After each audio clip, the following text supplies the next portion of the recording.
streams, and other low-lying and flood-prone locations is imminent or occurring. Additional details, at 7:56 p.m. Eastern Standard Time, river gauges indicate the west branch of Nimishillen Creek is rising toward minor flood stage. Additional heavy rainfall through the wee hours of Saturday morning will likely allow the creek to reach minor flood stage.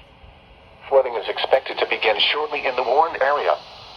Some locations that will experience flooding include Canton, North Canton, Louisville, Hartsville, East Sparta, Myers Lake, Hills and Dales, and Perry Heights. http://www.weather.gov/safety/flood turnaround. Don't drown when encountering flooded roads.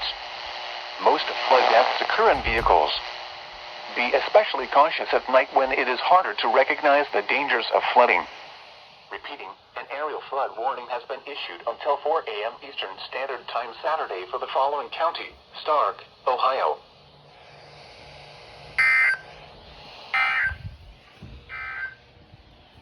Flood warning in effect from tonight to early Sunday morning.